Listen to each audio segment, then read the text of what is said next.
परम पिता परमात्मा साबन कृपाल दे चरनां दे विच नमस्कार है, जिन्हां ने अपार दया करके इस गरीब आत्मा ते रहम करके आपदी भगती का दान दिता, जश करन दा मौका दिता।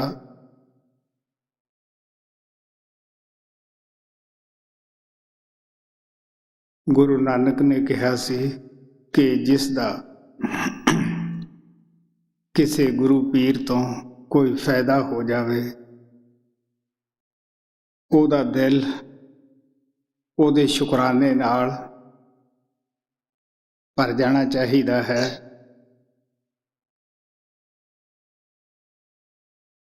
और अपने आप ही ओदी आत्मा दे विचों शुकराने दी आवाज़ निकलनी शुरू हो जाती है। सानू पता है जिथे प्यार दा बाज आके घर कर लेंदा है,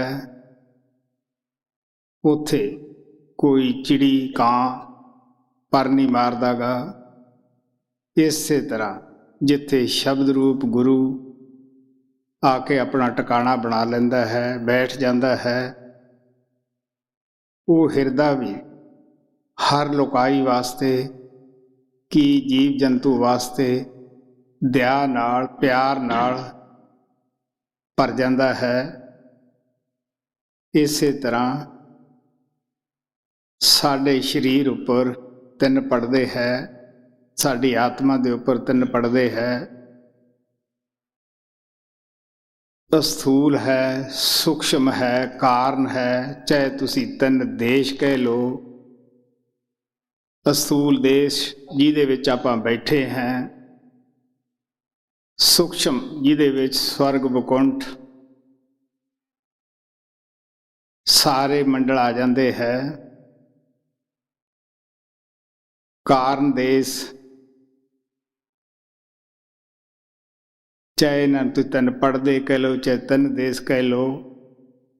जिस तरह इत्थे आपां साफ दुनिया नूं देखते हैं, इदों वध अंदर जाके असीं साफ देखते हैं। जिमें जिमें आपां पहाड़ की तरफ जाने हैं, उस तरह ही शरदी वधदी जाती है।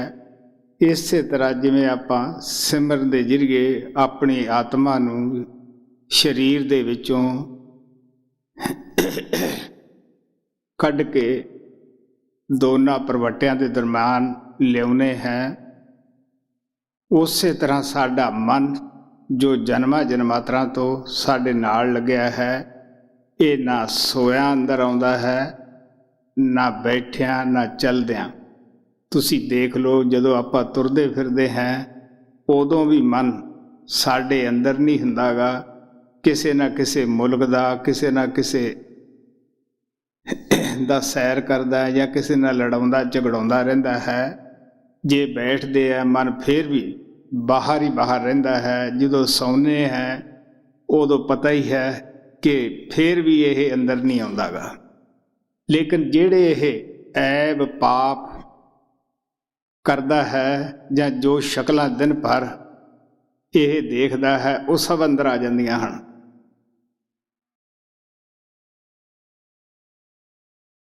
इसे तरह जिथे सिमर के जरिए जो अखां के पिछे आ जाने हैं, स्थूल देश तो उपर चले जाने हैं, सूक्ष्म जाने हैं, इस तरह कारण दे विच जाने हैं।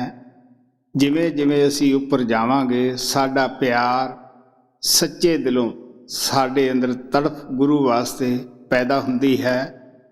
फिर पता लगता है कि ये किस तरह वो परमात्मा ने दया करके इनू साडे वास्ते इस संसार दे विच भेजिया है। ये किस देश का रहन वाला है। महाराज कृपाल सच्चे पातशाह समस्त वरेज की मिसाल दे के समझाउंदे हुंदे सीगे कि दुनिया नूं पता नहीं असी किस बाग दे किस मुल्क दे पंछी हैं, असी किहदे भेजे आए हैं, असी क्यों आए हैं, ਕਿਹਦੇ ਵਾਸਤੇ ਆਏ हैं। ਇਸੇ ਤਰ੍ਹਾਂ ਮਹਾਰਾਜ ਸਾਵਣ ਸਿੰਘ ਕਹਿੰਦੇ ਹੁੰਦੇ ਸੀਗੇ ਕਿ ਪਿਆਰਿਓ, ਘੁੱਗੀਆਂ ਗਟਾਰਾਂ ਨੂੰ ਪਤਾ ਨਹੀਂ ਹੁੰਦਾਗਾ ਕਿ ਕੂੰਜਾਂ ਦੀ ਕਿੰਨੀ ਲੰਬੀ ਉਡਾਰੀ ਹੈ, ਇਹ ਕਿਸ ਇਲਾਕੇ 'ਚੋਂ ਆਉਂਦੀਆਂ ਹਨ, ਇਹਨਾਂ ਦਾ ਇਲਾਕਾ ਕਿੰਨਾ ਠੰਡਾ ਹੈ। ਕਿਸ ਤਰ੍ਹਾਂ ਆਪਦੇ ਪਿਆਰੇ ਬੱਚੇ ਜਿਹੜੇ ਕਿ ਉਹਨਾਂ ਦੇ ਅਤੀ ਪਿਆਰੇ ਹੁੰਦੇ ਹੈ, ਉਹਨਾਂ ਨੂੰ ਉੱਥੇ ਛੱਡਿਆ ਆਉਂਦੀਆਂ ਹਨ। ਉਹਨਾਂ ਬੱਚਿਆਂ ਦਾ ਜਿਹੜਾ ਖਿਆਲ ਹੈ ਉਹ ਆਪਣੇ ਸਿਮਰਨ ਦੇ ਜ਼ਰੀਏ ਰੱਖਦੀਆਂ ਹਨ। ਇਸੇ ਤਰ੍ਹਾਂ ਉਹ ਪਰਮਾਤਮਾ ਆਪਦੇ ਪਿਆਰੇ ਬੱਚੇ ਨੂੰ ਇਸ ਸੰਸਾਰ ਦੇ ਵਿੱਚ ਭੇਜਦਾ ਹੈ। ਲੇਕਿਨ ਜਿਹੜੀ ਉਹਦੀ ਸੁਰਤ ਹੁੰਦੀ ਹੈ, ਆਤਮਾ ਹੁੰਦੀ ਹੈ, ਤਵੱਜੋ ਹੁੰਦੀ ਹੈ, ਉਹ ਇਸ ਸੰਸਾਰ ਦੇ ਵਿੱਚ ਰਹਿੰਦਿਆਂ ਹੋਇਆਂ ਉਸ ਪ੍ਰਭੂ ਨਾਲ ਜੁੜੀ ਰਹਿੰਦੀ ਹੈ। ਉਹ ਉਸ ਘਰ ਨੂੰ ਭੁੱਲਦਾ ਨਹੀਂਗਾ। ਅਸੀਂ ਦੁਨੀਆਦਾਰ ਜਾਂ ਸੰਸਾਰ ਵਿੱਚ ਆਉਂਦੇ ਹਾਂ, ਆਪਣੇ ਘਰ ਦੀ ਯਾਦ ਭੁੱਲ ਜਾਂਦੇ ਹਾਂ, ਆਪਣੇ ਮੁਲਕ ਦਾ ਨਾਂ ਹੀ ਭੁੱਲ ਜਾਂਦੇ ਹਾਂ। ਇਸ ਵਾਸਤੇ ਜਿਸ ਤਰ੍ਹਾਂ ਖਾਨਾ ਬਦੋਸ਼ ਕਿਸੇ ਦੇ ਬੱਚੇ ਨੂੰ ਉਠਾ ਲਿਜਾਂਦੇ ਹੈ, ਉਹ ਉਹਨਾਂ ਦੇ ਵਿੱਚ ਰਹਿ ਕੇ ਖਾਨਾ ਬਦੋਸ਼ਾਂ ਦੇ ਵਿੱਚ ਖੁਸ਼ ਰਹਿੰਦਾ ਹੈ। ਉਹਨਾਂ ਦੀ ਬੋਲੀ ਬੋਲਦਾ ਹੈ। ਉਹਦਾ ਪਿਤਾ ਵੀ ਉਹਦੀ ਭਾਲ ਦੀ ਵਿੱਚ ਨਿਕਲਿਆ ਹੁੰਦਾ ਹੈ, ਕਿਉਂਕਿ ਮਮਤਾ ਦਾ ਬੱਝਿਆ ਹੁੰਦਾ ਹੈ। ਮੈਨੂੰ ਬਹੁਤ ਸਾਰੇ ਐਸੇ ਲੋਕ ਪ੍ਰੇਮੀ ਮਿਲਦੇ ਰਹਿੰਦੇ ਹੈ ਬਾਹਰਲੇ ਮੁਲਕਾਂ 'ਚ ਵੀ, ਜਿਨ੍ਹਾਂ ਦੇ ਬੱਚੇ ਗੁੰਮ ਹੋ ਜਾਂਦੇ ਹੈ। ਬਾਹਰੋਂ ਕੋਈ ਉਠਾ ਲਿਜਾਂਦਾ ਹੈ, ਉਹ ਪੁੱਛਦੇ ਹੈ ਕਿ ਸਾਡਾ ਬੱਚਾ ਥਿਆ ਜਾਏਗਾ। ਉਹਨੂੰ 20 ਸਾਲ ਹੋ ਗਏ, ਸਾਨੂੰ ਪਤਾ ਨਹੀਂ ਕਿੱਧਰ ਗਿਆ ਹੈ। ਮੇਰਾ ਖਿਆਲ ਹੈ ਕਿ ਜਿੰਦੇ ਜਿੰਦੇ ਉਹਦੀ ਯਾਦ ਨਹੀਂ ਭੁੱਲਦੇ ਗਏ ਕਿ ਉਹ ਪਰਮਾਤਮਾ ਜਿਸ ਦੀ ਆਤਮਾ ਸਾਡੀ ਬੱਚੀ ਹੈ, ਕਿ ਉਹ ਸਾਡੀ ਯਾਦ ਭੁਲਾ ਸਕਦਾ ਹੈ। ਇਸ ਵਾਸਤੇ ਉਹ ਸਾਡੀ ਭਾਲ ਵਿੱਚ ਨਿਕਲ ਪੈਂਦਾ ਹੈ। ਅੱਗੇ ਬੱਚਾ ਜਿਹੜਾ ਹੈ, ਪਤਾ ਉਹਨੂੰ ਤਾਂ ਪਤਾ ਹੁੰਦਾ ਹੈ ਕਿ ਮੇਰਾ ਇਹ ਬੱਚਾ ਹੈ, ਇਹ ਆਤਮਾ ਮੇਰੀ ਬੱਚੀ ਹੈ। ਫਿਰ ਉਹ ਜੈਸੇ ਕੱਪੜੇ ਪਾਉਂਦਾ ਹੈ, ਉਹ ਜੈਸਾ ਜਿਸਮ ਉਹ ਰੱਖਦਾ ਹੈ, ਉਹ ਜਿਹੀ ਉਹ ਬੋਲੀ ਬੋਲਦਾ ਹੈ। ਬੱਚੇ ਨੇ ਸਾਥ ਤਾਂ ਕੀ ਤੁਰਨਾ ਸੀਗਾ, ਕਈ ਦਫਾ ਬੱਚਾ ਉਹਦਾ ਵਿਰੋਧ ਕਰਦਾ ਹੈ, ਬੁਰਾ ਭਲਾ ਕਹਿੰਦਾ ਹੈ, ਲੇਕਿਨ ਉਹ ਫਿਰ ਵੀ ਆਪਦਾ ਜਿਹੜਾ ਪ੍ਰਯਾਸ ਹੈ ਉਹ ਛੱਡਦਾ ਨਹੀਂ। ਉਹ ਆਦਾ ਹੈ ਕਿ ਮੇਰੀ ਮਿਹਨਤ ਜ਼ਰੂਰ ਰੰਗ ਲਿਆਏਗੀ, ਕਿਤੇ ਤਾਂ ਕਿਤੇ ਅੱਖਾਂ ਖੋਲ੍ਹੇਗਾ। ਆਖਰ ਨਿਤ ਦੀ ਸੋਬਤ ਸਾਨੂੰ ਪਤਾ ਹੈ ਕਿ ਰੰਗ ਲਿਆਉਂਦੀ ਹੈ, ਕਿਉਂਕਿ ਸੰਗਤ ਹੀ ਸਾਨੂੰ ਅੱਛੇ ਬਣਾਉਂਦੀ ਹੈ, ਸੰਗਤ ਹੀ ਬੁਰੇ ਬਣਾਉਂਦੀ ਹੈ। ਹੁਣ ਰੋਜ਼ ਰੋਜ਼ ਜੋ ਸੰਗਤ ਹੈ, ਉਹ ਪਿਤਾ ਚਾਹੁੰਦਾ ਹੈ ਕਿ ਮੈਂ ਇਸ ਨੂੰ ਇਹਦੇ ਘਰ ਦੀ ਯਾਦ ਦੱਸਾਂ, ਇਹਨੂੰ ਖੁਦ ਲਿਜਾ ਕੇ ਦਿਖਾਵਾਂ ਕਿ ਆਹ ਘਰ ਮੇਰਾ ਹੈ, ਆਹ ਮੇਰਾ ਪਿਤਾ ਪਰਮਾਤਮਾ ਹੈ। ਜਿਨ੍ਹਾਂ ਦੇ ਵਿੱਚ ਮੈਂ ਰਹਿੰਦਾ ਸੀ ਉਹ ਤਾਂ ਪਰਦੇਸੀ ਹੈ, ਉਹਨਾਂ ਦੇ ਵਿੱਚ ਮੇਰਾ ਕੋਈ ਰਿਸ਼ਤੇਦਾਰ ਨਹੀਂ, ਕੋਈ ਯਾਰ ਨਹੀਂ, ਦੋਸਤ ਨਹੀਂ। ਸਭ ਗਰਜਾਂ ਕਰਕੇ ਉਹ ਨਾਲ ਚਿੰਬੜੇ ਹੋਏ ਹੈ। ਸਾਨੂੰ ਪਤਾ ਹੈ ਕਿ ਜੇ ਆਪਾਂ ਗਰੀਬ ਹੈ ਜਾਂ ਬਿਮਾਰ ਹੈ, ਜਾਂ ਸਾਡੇ ਰਿਸ਼ਤੇਦਾਰ ਇਹ ਸੋਚਦੇ ਹੈ ਕਿ ਹੁਣ ਸਾਡੇ ਇਸ ਦੇ ਵਿੱਚ ਕੋਲੋਂ ਕੋਈ ਮਤਲਬ ਹੱਲ ਨਹੀਂ ਹੋਏਗਾ, ਉਹ ਪਿਆਰਿਓ ਆਪਣੇ ਵੀ ਪਰਾਏ ਹੋ ਜਾਂਦੇ ਹੈ, ਆਪਣੇ ਵੀ ਦੱਸਣ ਨੂੰ ਤਿਆਰ ਨਹੀਂ ਕਿ ਉਹ ਸਾਡਾ ਹੈ। ਜੇ ਸਾਥੋਂ ਕੋਈ ਮਤਲਬ ਹੱਲ ਹੁੰਦਾ ਹੈ, ਕਿਸੇ ਅਸੀਂ ਖਾਸ ਅਹੁਦੇ ਉੱਪਰ ਹੈ, ਲੋਕ ਫੌਰਨ ਰਿਸ਼ਤੇਦਾਰੀਆਂ ਯਾਰੀ ਦੋਸਤੀਆਂ ਗੰਢ ਲੈਂਦੇ ਹੈ। ਬੇਸ਼ੱਕ ਉਹਨਾਂ ਦੀ ਜਾਤ ਕੁਲ 'ਚੋਂ ਵੀ ਨਾ ਹੋਵੇ, ਫਿਰ ਵੀ ਉਹ ਆਪਣਾ ਖਾਸ ਰਿਸ਼ਤੇਦਾਰ ਦੱਸਣਗੇ। ਇਸ ਵਾਸਤੇ ਉਸ ਵੇਲੇ ਯਾਦ ਆਉਂਦੀ ਹੈ ਜਦ ਉਹਦਾ ਪਿਤਾ ਉਸ ਬੱਚੇ ਨੂੰ ਉਹਦੇ ਘਰ ਲੈ ਜਾਂਦਾ ਹੈ ਕਿ ਦੇਖ ਬਈ ਇਹ ਤੇਰਾ ਘਰ ਹੈ। ਉਹ ਤਾਂ ਤੈਨੂੰ ਉਹ ਉਠਾ ਕੇ ਲੈ ਗਏ ਸੀਗੇ। ਉਹ ਕੌਣ ਹੈ ਉਠਾਉਣ ਵਾਲੇ, ਖਾਨਾ ਬਦੋਸ਼ ਕੌਣ ਹੈ? ਇਹ ਠੰਡੇ ਦਿਲ ਦਾ ਮਸਲਾ ਹੈ। सब संत इस गल ते इतफाक है, गुरु नानक की, कबीर साहब की, जितने भी संत परम संत इस मंडल ते आए है, तुसी किसी दी बाणी पढ़ के देखो, सब कहते हैं कि ये दुनिया जिहड़ी है इसका मालक काल है। काल ने 70 जोग 64 जोग उस सतपुरुष की एक अंगूठे के भार ते खड़ के तपस्या की, सतपुरुष नूं खुश किया। उस तो ये दुनिया का मसाला आत्मा मंग लईयां। काल ना तो आत्मा नूं खत्म कर सकता है, ना कोई होर आत्मा बना ही सकता है। ये इस नूं खुल है कि तू इस नूं जिन्ना चिर मर्जी है रख सकता है। हुण रखण दा तरीका उसने खुद ही बनाना है। सानू पता है जे सानू कोई चीज़ इनाम विच किसी नूं खुश करके मिल जाए, भी इहनूं जिन्ना चिर तेरी मर्जी है ये तो नौकरी करा, ये करूँगा, ये तो हुण घर वाले ने सोचना है कि मैं तो कितना चिर रखा। उसने तन और मन का पिंजरा ला दिता। हुण चाहे वह स्वर्ग दिंदा है, क्योंकि काल भी किसी हद तक स्वर्ग वकुंठ दिंदा है, उत्थे भी तन है मन है। जे तुसी ये कहो कि जी उत्थे तन नहीं, तुसी देख लो स्वर्गां दा राजा इंद्र सी, वो भी तन की तपश बुझाउण वास्ते हलिया दा सत भंग करन गया। इस वास्ते स्वर्गां दे विच भी तन है, उत्थे भी सूक्ष्म इंद्रियां हन, सूक्ष्म भोग है।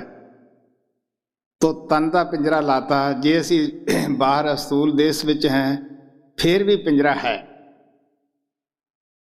तन का नाल मन ला दिता। मन की ये ड्यूटी ला दी कि कोई भी आत्मा सतगुरु के सत्संग विच जावे, जे जावे तो धोती झाड़ के उत्थे ही उठियावे, उस ते अमल ना करे, या इहदे अंदर नाम लैण की ख्वाहिश ही पैदा ना करे, या जे मिल भी जाता है नाम तो इनू भरम पैदा कर दी, अज का कम कल ते हाँ कर लांगे, मौत ये याद ही ना आउण दई। हालांकि ये असी सारे देखते हैं कि मौत की घंटी कद वज जानी है, कद काल मौत का बाज आके झपट मार लेगा, लेकिन सब भुले बैठे हैं। इस वास्ते तन करके तन दे विच उहनूं रख लिया, साडी आत्मा नूं पिंजरे विच पा लिया है। हुण जे असीं इस स्थूल दुनिया च है तां भी तन मन का पिंजरा नाल है। जे असीं सूक्ष्म देश दे विच हैं, स्वर्गां वकुंठां च, उत्थे भी तन मन का पिंजरा साथ है। कारण देश दे विच है, उत्थे भी तन मन सब कुछ साथ है। इत्थे स्थूल दुनिया दे स्थूल भोग है, स्थूल दुनिया की इत्थे क्रिया है, सूक्ष्म दे विच आने हैं, उत्थे सूक्ष्म है। सो प्यारिओ, जदों असीं सारे पढ़दे ला के उपर जाने हैं, उस वेले पता लगता है कि ये पिता साडा कादे वास्ते आया, क्यों आया। सच्चा प्यार गुरु दे नाल उत्थे ही जागदा है, जदों खुद अखां नाल देख लैंदे हैं कि साडे वास्ते किस तरह टट्टी पिशाब का झोला धार के आया, बीमारियां का खोल धार के आया है। कोई है किसी वास्ते जिहड़ा कोई मुफ्त दी किसी का बोझा चके, मुफ्त की मजदूरी करने वाला है कोई? एक दफा की गल है, महाराज सावण सत्संग कर रहे सीगे, एक आदमी गल दे विच जुतियां दा हार पा के मूँह काला करके आ गया कि जी बख्श लो। वो दयालु गुरु ने यह नहीं पूछया भी तैं की कीता है। इतनी आवाज़ आई भी कोई है ये कर्म चकण वाला। हुण बोझा तो साथों आपदा नहीं चक हुंदा गा। तो महाराज कहंदे तू बह जा, तेरे बख्शण वाला तेरे अंदर ही है। इस वास्ते वो मुफ्त का साडा आके नौकर लगता है। फिर वो नौकरी करके साड़ी ये भी सान नहीं जताउंदा गा कि भी मैं तेरा बोझा चकदा है या तेरी सफाई करदा है। इसे वास्ते गुरु नानक कहता है, जग में उत्तम कढ़िए विरले के ही के, क्योंकि ये जिहड़ा मन है ये थोड़े कीतियां साडे वस विच नहीं आउंदा गा। मता दिल दे विच ख्याल आए कि भगवें कपड़े पाउण नाल वस विच आ जाएगा, या काले पाउण पा के मन विच आ जाएगा, या पुत्र धीआं छड्ड के ये वस विच आ जाएगा, या किसी मंदिर गुरुद्वारे का पुजारी बन के या चर्च का पादरी बन के यह वस विच आ जाएगा। प्यारे ये भुल है। इस वास्ते गुरु गोबिंद सिंह ने कहा सी, भेख दिखाए जगत को लोगन को वस कीन, अंत काल काती कट्यो वास नरक मोलीन। बल्कि गुरु गोबिंद सिंह कहते हैं, डिंबन में परमेश्वर ना है, जान लियो सब ही मन माहे। अच्छी तरह देख लो, वो मालिक सब तो पहला किसी ऐसे महात्मा की खोज करनी है कि जिहड़ा जिसने खुद जिंदगी विच वो पहेली नूं मन और आत्मा की गंढ खोल ली है। क्योंकि महाराज कृपाल कहते होंदे, पढ़िया ही पढ़ा सकता है ते जुड़िया जोड़ सकता है, पहलवान ही पहलवानी सिखा सकता है। इस तरह जिन्हों ये पता नहीं कि भजन की चीज़ है, नाम की चीज़ है।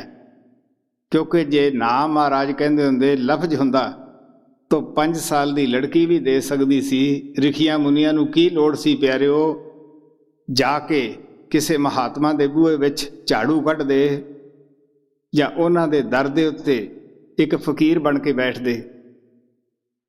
सोच के देख लो, मैं अपने प्यारे गुरु बाबा बिशन दास जिन्हां ने ये जिंदगी की नींव डाली, हालांकि 2 शब्द का भेद ब्रह्म तक का मिलिया सीगा, किन्ने मैं उन्होंने प्यार नाल याद करदा हैं।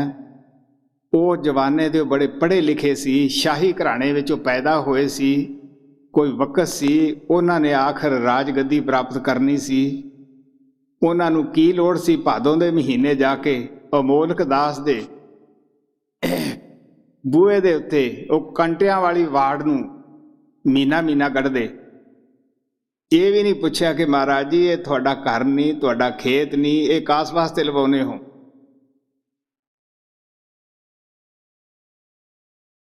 जिहदा वक्त आ गया वो ये नहीं करता, इस वास्ते दा दिल शुकराने नाल भर जाता है। सो वो परमात्मा जब मेहर करदा, दया करदा है, सब तो पहला ऐसे महात्मा दे चरनां विच लिआउंदा है। अगर वो दया ना करे असीं उत्थे आ ही नहीं सकते गे। उस तो वड्डी दया है साडे दिल अंदर इच्छा पैदा हुंदी है उस नाम नूं प्राप्त करन दी। वो नाम जिहड़ा कण कण दे विच व्यापक है, जिहड़ा ना हिंदी च लिखिया जाता है, ना पंजाबी च लिखिया जाता है, ना वो इंग्लिश विच लिखिया जाता है, ना अरबी च। वो बिना लिखिया कानून है, बिना बोली भाषा है।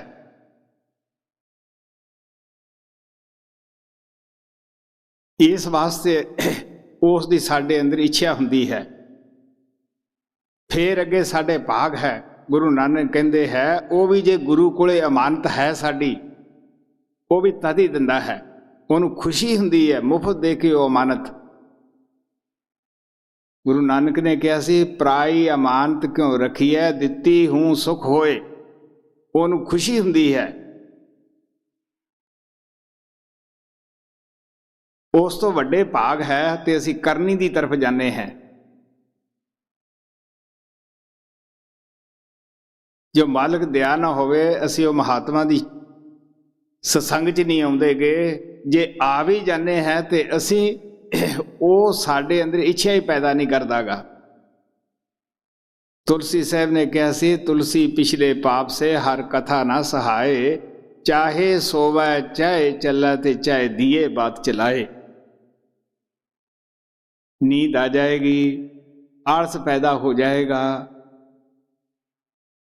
मन उदास हो जाएगा। गुरु नानक साहब कहते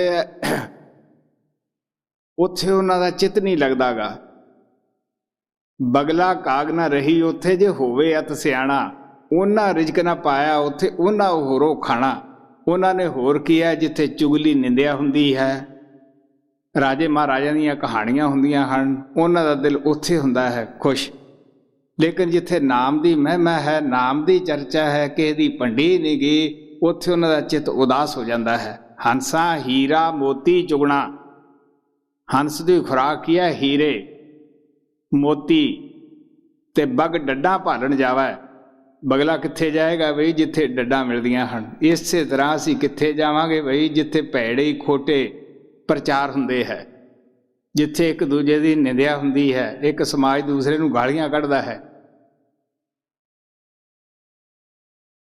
ਇਸ ਥਾਂ ਦੇ ਉੱਤੇ ਕੋਈ ਭਾਗ ਵਾਲਾ ਜੀਵ ਜਿਨ੍ਹਾਂ ਤੇ ਪ੍ਰਮਾਤਮਾ ਮਿਹਰ ਕਰਦਾ ਹੈ, ਉਹਨੂੰ ਕੋਈ ਦੂਰ ਜਾਂ ਨੇੜੇ ਦਾ ਫਰਕ ਨਹੀਂ ਪੈਂਦਾ ਗਾ। ਸੋ ਤੁਹਾਡੇ ਅੱਗੇ ਕਬੀਰ ਸਾਹਿਬ ਦਾ ਛੋਟਾ ਜਿਹਾ ਸ਼ਬਦ ਰੱਖਿਆ ਜਾਂਦਾ ਹੈ, ਗੌਰ ਨਾਲ ਸੁਣੋ ਕਿ ਉਹ ਪ੍ਰਮਾਤਮਾ ਕਿਸ ਤਰ੍ਹਾਂ ਆਪਦੇ ਪਿਆਰੇ ਪੁੱਤਰ ਨੂੰ ਇਸ ਸੰਸਾਰ ਵਿੱਚ ਭੇਜਦਾ ਹੈ। ਉਹ ਦਾਤ ਕਿਸ ਤਰ੍ਹਾਂ ਆਪਦੇ ਬੱਚੇ ਨੂੰ ਦਿੰਦਾ ਹੈ, ਕਿਉਂਕਿ ਸੰਤ ਮਹਾਤਮਾ ਉਹ ਮਾਲਕ ਦੇ ਦਰਬਾਰ ਹਮੇਸ਼ਾ ਜਾਂਦੇ ਹੈ।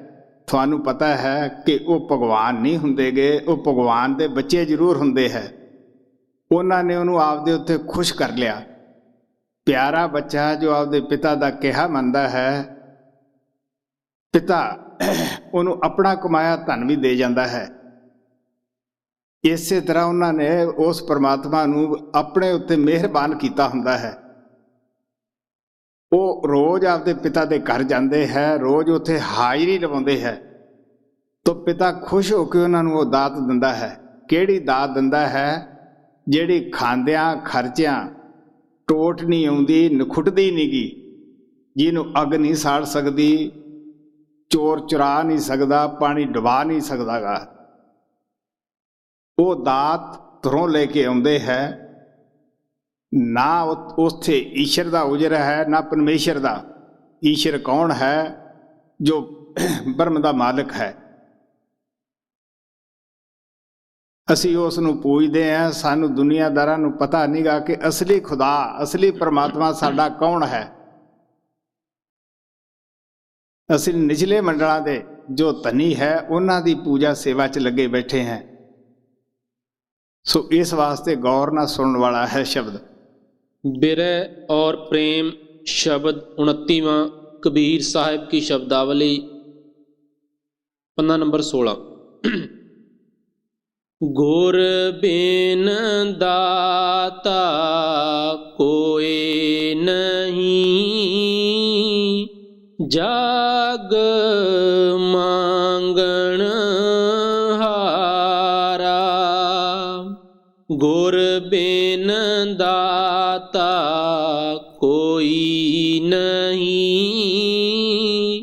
जाग मांगण हारा। ਕਬੀਰ ਸਾਹਿਬ ਪਹਿਲੇ ਸੰਤ ਹੋਏ ਹੈ ਅਵਤਾਰ, ਜੋ ਇਨਸਾਨੀ ਜਾਮੇ ਤੋਂ ਨੀਚੇ ਨਹੀਂ ਗਏ, ਜਿਹੜੇ ਆਪਦੀ ਬਾਣੀ ਅੰਦਰ ਦੱਸ ਗਏ ਹੈ ਕਿ ਮੈਂ ਚੌਹਾਂ ਯੁੱਗਾਂ ਵਿੱਚ ਆਇਆ, ਸਤਯੁਗ, ਤ੍ਰੇਤੇ, ਦੁਆਪਰ, ਕਲਯੁਗ ਵਿੱਚ ਵੀ। ਸਤਯੁਗ ਦੇ ਵਿੱਚ ਸਤ ਸੁਕਿਰਤ ਨਾਮ ਸੀ, ਤ੍ਰੇਤੇ 'ਚ ਕਰਨਾਮੈ, ਦੁਆਪਰ 'ਚ ਮਨਿੰਦਰ, ਕਲਯੁਗ ਦੇ ਅੰਦਰ ਉਹਨਾਂ ਦਾ ਕਬੀਰ ਨਾਮ ਪਿਆ। ਅਨੁਰਾਗ ਸਾਗਰ ਦੇ ਵਿੱਚ ਜਿਨ੍ਹਾਂ ਨੂੰ ਉਹਨਾਂ ਨੇ ਨਾਮ ਦਿੱਤਾ ਹੈ, ਥੋੜ੍ਹੇ ਜਿਹੇ ਆਦਮੀਆਂ ਦਾ ਜ਼ਿਕਰ ਹੈ। ਕਿਸ ਤਰ੍ਹਾਂ ਉਹ ਲੰਕਾ ਦੇ ਅੰਦਰ ਗਏ, ਕਿਸ ਤਰ੍ਹਾਂ ਰਾਵਣ ਨੂੰ ਉਹਨਾਂ ਨੇ ਚੇਤਾਵਨੀ ਦਿੱਤੀ। ਜਦ ਉਹਨਾਂ ਨੂੰ ਉਹ ਤਲਵਾਰ ਨਾਲ ਕੱਟਣ ਆਇਆ ਤਾਂ ਇੱਕ ਘਾਸ ਦੀ ਤੜ ਲੈ ਕੇ ਖੜ੍ਹ ਗਏ। ਬਹੁਤ ਸਾਰੇ ਉਹਨਾਂ ਨੇ ਵਾਰ ਕੀਤੇ। ਆਖਰ ਕਬੀਰ ਸਾਹਿਬ ਹੱਸ ਕੇ ਕਹਿਣ ਲੱਗੇ, ਇਸ ਤਲਵਾਰ ਦਾ ਜੌਹਰ ਵੀ ਰਾਵਣ ਤੂੰ ਰਾਮਚੰਦਰ ਆਏਗਾ ਉਦੋਂ ਦਿਖਾਈ। ਤਾਂ ਉਹਨਾਂ ਦਾ ਸ਼ਬਦ ਹੈ, ਉਹ ਕਹਿੰਦੇ ਸਾਰੀ ਦੁਨੀਆ, ਵੈਸੇ ਅਸੀਂ ਆਪਦੇ ਆਪ ਨੂੰ ਬੇਸ਼ੱਕ ਦਾਨਵੀਰ ਕਹਾ ਲਈਏ, ਲੇਕਿਨ ਦਾਨਵੀਰਾਂ ਦੀ ਵੀ ਹਾਲਤ ਦੇਖਦੇ ਹਾਂ, ਉਹਨਾਂ ਦੇ ਅੰਦਰ ਭੁੱਖ ਹੋਰ ਵੱਧ ਜਾਂਦੀ ਹੈ। ਉਹ ਜ਼ਿਆਦਾ ਬੇਨਤੀਆਂ ਕਰਦੇ ਆ, ਅਰਦਾਸਾਂ ਕਰਦੇ ਆ ਕਿ ਸਾਨੂੰ ਹੋਰ ਦੇ। ਤੋ ਨਾ ਦਾਨ ਲੈਣ ਵਾਲਿਆਂ ਦੀ ਭੁੱਖ ਕਮ ਹੁੰਦੀ ਹੈ, ਉਹ ਉਦੋਂ ਕੰਮ ਵਧਾ ਲੈਂਦੇ ਹੈ। ਗੁਰੂ ਨਾਨਕ ਕਹਿੰਦੇ ਲੱਖ ਜੋੜੇ ਕਰੋੜ ਜੋੜੇ ਮਨ ਪਰੇ ਪਰੇ ਕੋ ਹੋੜੇ ਰੇ। ਤੋ ਕਹਿਣ ਲੱਗੇ ਕਿ ਅਸਲੀ ਦਾਤਾ ਕੌਣ ਹੈ? ਸਾਰਾ ਸੰਸਾਰ ਹੀ ਮੰਗਣ ਵਾਲਾ ਹੈ, ਉਹ ਗੁਰੂ ਹੈ। ਕਿਉਂਕਿ ਸਭ ਤੋਂ ਵੱਡਾ ਧਨ ਜਿਹੜਾ ਹੈ ਉਹ ਸੰਤੋਸ਼ ਦਾ ਹੈ। ਮਹਾਰਾਜ ਸਾਵਣ ਸਿੰਘ ਕਹਿੰਦੇ ਹੁੰਦੇ ਸੀ, ਜਿੱਥੇ ਸੰਤੋਸ਼ ਆ ਗਿਆ, ਭਾਵੇਂ ਤੇੜ ਦੇ ਅੰਦਰ ਕੱਛਾ ਵੀ ਨਾ ਹੋਵੇ, ਫਿਰ ਵੀ ਉਹ ਕਿਸੇ ਦੀ ਪ੍ਰਵਾਹ ਨਹੀਂ ਕਰਦਾਗਾ। ਭਾਵੇਂ ਸੁਬਾਹ ਖਾਣ ਨੂੰ ਹੈ ਤੇ ਸ਼ਾਮ ਨੂੰ ਨਹੀਂ। ਗੁਰੂ ਅਮਰਦੇਵ ਜੀ ਮਹਾਰਾਜ ਦਾ ਵਾਕਿਆ ਆਉਂਦਾ ਹੈ ਕਿ ਸੰਗਤਾਂ ਨੂੰ ਇਹ ਹੁਕਮ ਸੀ ਕਿ ਬਈ ਦਿਨੇ ਦਿਨੇ ਖਾ ਕੇ ਜੋ ਆਉਂਦਾ ਹੈ ਉਸ ਸੰਗਤ ਨੂੰ ਵਰਤਾਓ। ਸਭ ਤੋਂ ਪਹਿਲਾਂ ਜਿਹੜਾ ਮੈਨੂੰ ਮਿਲਣ ਆਉਂਦਾ ਉਹ ਲੰਗਰ 'ਚ ਜਾਵੇ, ਭੋਜਨ ਛਕੇ। ਤੋ ਸ਼ਾਮ ਨੂੰ ਭਾਂਡੇ ਮੂੰਹ ਦੇ ਮਾਰ ਦਿਆ ਕਰੋ। ਜਿਹਦੇ ਲੜ ਲੱਗੇ ਆ ਉਹ ਪਰਮਾਤਮਾ ਦੇਵੇਗਾ, ਉਹ ਗੁਰੂ ਅੰਗਦ ਦੇਵ ਜੀ ਦੇਵੇਗਾ। ਇਸ ਵਾਸਤੇ ਕਬੀਰ ਸਾਹਿਬ ਕਹਿੰਦੇ ਹੈ, ਸਾਰਾ ਜਗ ਮੰਗਣ ਹਾਰਾ ਹੈ, ਗੁਰੂ ਕਿਹੜੀ ਦਾਤ ਲਿਆਉਂਦਾ ਹੈ? ਮੈਂ ਦੱਸਿਆ ਸੀਗਾ ਕਿ ਉਹ ਸੰਤ ਮਹਾਤਮਾ ਉਸ ਮਾਲਕ ਦੇ ਬੱਚੇ ਹੁੰਦੇ ਹੈ, ਹਰ ਰੋਜ਼ ਉਹ ਉੱਥੇ ਹਾਜ਼ਰੀ ਲਵਾਉਂਦੇ ਹੈ। ਉਹ ਸਾਨੂੰ ਨਾਮ ਦੀ ਦਾਤ ਉਹ ਪਰਮਾਤਮਾ ਤੋਂ ਲੈ ਕੇ ਆਉਂਦੇ ਹੈ। ਉਹ ਜਿੱਥੇ ਟਿਕ ਜਾਂਦੀ ਹੈ, ਜੋ ਕਮਾਈ ਕਰਦੇ ਹੈ, ਉਹਨਾਂ ਨੂੰ ਪਤਾ ਹੈ ਕਿ ਕਿਸੇ ਚੀਜ਼ ਦੀ ਇੱਛਾ ਨਹੀਂ ਰਹਿੰਦੀ। ਕੀ ਕਰੋਗੇ? ਦਿਲ ਵਿੱਚ ਸੁਖਣਾ ਸੁਖਦੇ ਹੈ, ਕਿਉਂਕਿ ਮੇਰੇ ਪਾਸ ਹਰ ਪ੍ਰਕਾਰ ਦੇ ਪ੍ਰੇਮੀ ਆਉਂਦੇ ਹੈ। ਲੜਕੇ ਦੀ ਲੜਕਾ ਨਹੀਂ ਤਾਂ ਉਹਦੀਆਂ ਸੁਖਣਾ ਸੁਖਦੇ ਹੈ ਕਿ ਜੀ ਲੜਕਾ ਹੋ ਜਾਵੇ, ਉਹ ਹੋ ਜਾਂਦਾ ਹੈ। ਫਿਰ ਕਹਿੰਦੇ ਜੀ ਇਹ ਬਿਮਾਰ ਹੋ ਗਿਆ ਹੈ, ਉਹ ਫੇਰ ਰੋਂਦੇ ਹੈ। ਉਹ ਤੰਦਰੁਸਤ ਹੋ ਜਾਂਦਾ ਹੈ, ਜਦੋਂ ਕਹੇ ਕਾਰ ਨਹੀਂ ਹੁੰਦਾਗਾ, ਉਹ ਫੇਰ ਰੋਂਦੇ ਹੈ। ਮਾਲਕ ਦਾ ਭਾਣਾ ਜਦੋਂ ਉਹਨੂੰ ਵਾਪਸ ਬੁਲਾ ਲੈਂਦਾ ਹੈ, ਫੇਰ ਰੋਂਦੇ ਹੈ। ਸ਼ਾਦੀ ਨਹੀਂ ਹੁੰਦੀ, ਫੇਰ ਪਰੇਸ਼ਾਨ ਹੁੰਦੇ ਆ, ਸੁਖਣਾ ਸੁਖਦੇ ਹੈ। ਜਦ ਸ਼ਾਦੀ ਹੋ ਜਾਂਦੀ ਹੈ, ਬੀਵੀ ਨਾਲ ਕੋਈ ਮਟਾਪ ਹੋ ਜਾਂਦਾ ਹੈ, ਉਹ ਫੇਰ ਰੋਂਦੇ ਹੈ। ਤੁਸੀਂ ਸੋਚ ਕੇ ਦੇਖ ਲਓ, ਧਨ ਦੌਲਤ ਨਹੀਂ, ਉਹ ਕੋਲੇ ਆ ਜਾਂਦੀ ਹੈ, ਜ਼ਿਆਦੇ ਆ ਜਾਂਦੀ ਹੈ। ਫਿਰ ਹੰਕਾਰ ਪੈਦਾ ਹੋ ਜਾਂਦਾ ਹੈ, ਸਾਂਭਣ ਦਾ ਦੁੱਖ ਲੱਗ ਜਾਂਦਾ ਹੈ। ਸੋ ਪਿਆਰਿਓ, ਜਿਸ ਚੀਜ਼ ਦੇ ਵਿੱਚ ਰਾਜੀ ਕੋਈ ਨਹੀਂ ਗਾ, ਉਹ ਕਾਹਦੀ ਅਸੀਂ ਦਾਤੇ ਹੈ। ਇਸ ਵਾਸਤੇ ਆ ਪਿਆਰ ਨਾਲ ਕਹਿੰਦੇ ਹੈ ਕਿ ਨਾਮ ਜਿੱਥੇ ਪ੍ਰਗਟ ਹੋ ਜਾਂਦਾ ਹੈ, ਉੱਥੇ ਸੰਤੋਸ਼ ਧਨ ਆ ਜਾਂਦਾ ਹੈ, ਤ੍ਰਿਪਤੀ ਆ ਜਾਂਦੀ ਹੈ, ਸ਼ਾਂਤੀ ਆ ਜਾਂਦੀ ਹੈ। ਕਿਉਂਕਿ ਦੁਨੀਆ ਦਾ ਜਦ ਕਿਸੇ ਪਦਾਰਥ ਦੇ ਵਿੱਚ ਸ਼ਾਂਤੀ ਨਹੀਂ। ਇਸ ਵਾਸਤੇ ਆਪ ਕਹਿੰਦੇ ਹੈ ਕਿ ਸਾਰੀ ਦੁਨੀਆ ਅਸੀਂ ਮੰਗਦੀ ਹੈ। ਕਿ ਗੁਰੂ ਨਾਨਕ ਨੇ ਵੀ ਕਿਹਾ, ਬਿਨ ਤੁਧ ਹੋਰ ਜੇ ਮੰਗਣਾ, ਸਿਰ ਦੁੱਖਾਂ ਦੇ ਦੁੱਖ, ਦੇ ਨਾਮ ਸੰਤੋਖੀਐ ਤੇ ਉਤਰੇ ਮਨ ਕੀ ਭੁੱਖ। ਹੇ ਪ੍ਰਮਾਤਮਾ, ਹੇ ਗੁਰੂਦੇਵ, ਜੇ ਤੂੰ ਮੇਰੇ ਤੇ ਦਇਆ ਕਰਦਾ ਹੈ, ਮੈਨੂੰ ਸੰਤੋਖ ਦਾ ਧਨ ਦੇ ਦੇ। ਗੁਰ ਬਿਨ ਦਾਤਾ ਕੋਈ ਨਹੀਂ, ਜਗ ਮੰਗਣ ਹਾਰਾ। तीन लोक ब्रह्मंड में सबके परतारा। ਰਿਸ਼ੀਆਂ ਮੁਨੀਆਂ ਨੇ ਮਿਹਨਤਾਂ ਕੀਤੀਆਂ, ਕਮਾਈਆਂ ਕੀਤੀਆਂ, ਕਿਉਂਕਿ ਪੂਰਨ ਗੁਰੂ ਨਾ ਮਿਲਿਆ ਹੋਣ ਕਰਕੇ ਜਿੱਥੋਂ ਜਿੱਥੋਂ ਦਾ ਕਿਸੇ ਨੂੰ ਕੋਈ ਮਹਾਤਮਾ ਮਿਲਿਆ, ਜਿੱਥੋਂ ਦਾ ਰਸਤਾ ਮਿਲਿਆ, ਉੱਥੇ ਅਟਕ ਗਿਆ। ਜਿਹੜੇ ਅੰਦਰ ਜਾਂਦੇ ਆ ਅੱਜ ਵੀ ਦੇਖਦੇ ਹੈ ਕਿ ਕਿਸ ਤਰ੍ਹਾਂ ਅੰਦਰ ਅਟਕੇ ਹੋਏ ਹੈ। ਜੋ ਸੰਤਾਂ ਦੀਆਂ ਚੁਤਾਈਆਂ ਆਤਮਾ ਅੰਦਰ ਜਾਂਦੀਆਂ ਹਨ, ਉਹਨਾਂ ਅੱਗੇ ਕਿਸ ਤਰ੍ਹਾਂ ਉਹ ਹਾੜੇ ਕੱਢਦੀਆਂ ਹਨ, ਰੋਂਦੀਆਂ ਹਨ ਕਿ ਤੁਸੀਂ ਆਪਦੇ ਗੁਰੂ ਨੂੰ ਬੇਨਤੀ ਕਰੋ, ਸਾਨੂੰ ਅੰਦਰ ਲੈ ਜਾਏ, ਉੱਪਰ ਲੈ ਜਾਏ। ਤੋ ਤੁਰਲੋਕੀ ਤੱਕ ਦੀਆਂ ਜਿੰਨੀਆਂ ਤਾਕਤਾਂ ਹਨ, ਉਹ ਅੱਗੇ ਨਿਉਂਦੀਆਂ ਹਨ। ਉਹਨੂੰ ਕੋਈ ਰੋਕ ਨਹੀਂ ਸਕਦਾ। ਤੁਹਾਨੂੰ ਪਤਾ ਹੈ ਜੀ, ਇਹ ਅਮਰੀਕਾ ਦਾ ਰਾਸ਼ਟਰਪਤੀ ਬੇਸ਼ੱਕ ਉੱਥੋਂ ਸਪੈਸ਼ਲ ਜਹਾਜ਼ ਲੈ ਕੇ ਸਾਰੇ ਮੁਲਕਾਂ ਦੇ ਉੱਤੋਂ ਦੀ ਆਉਂਦਾ ਹੈ, ਕੋਈ ਉਹਦੇ ਜਹਾਜ਼ ਨੂੰ ਰੋਕ ਨਹੀਂ ਸਕਦਾਗਾ, ਕਿਉਂਕਿ ਪਹਿਲਾਂ ਹੀ ਜਾਣਕਾਰੀ, ਉਹਦਾ ਝੰਡਾ ਹੋਏਗਾ ਉੱਤੇ ਲੱਗਿਆ, ਮੋਟੇ ਅਕਸ਼ਰਾਂ ਨਾਲ ਥੱਲੇ ਵੀ ਲਿਖਿਆ ਹੋਏਗਾ ਕਿ ਰਾਸ਼ਟਰਪਤੀ ਦਾ ਜਹਾਜ਼ ਹੈ। ਜੇ ਕੋਈ ਹੋਰ ਦੂਸਰੇ ਮੁਲਕ ਉੱਤੋਂ ਦੀ ਉੱਡ ਕੇ ਦੇਖੇਗਾ, ਉਹ ਫੌਰਨ ਥੱਲੇ ਸਿੱਟ ਲੈਂਦੇ ਹੈ, ਬਈ ਤੈਂ ਪਰਮਿਟ ਨਹੀਂ ਲਿਆ।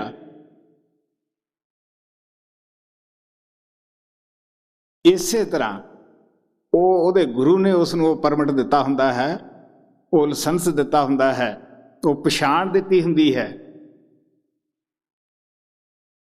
ਉਹ ਕਿਸੇ ਵੀ ਮੰਡਲ ਜਾਂਦਾ ਹੈ, ਉੱਥੇ ਹੀ ਸਤਿਕਾਰ ਹੈ।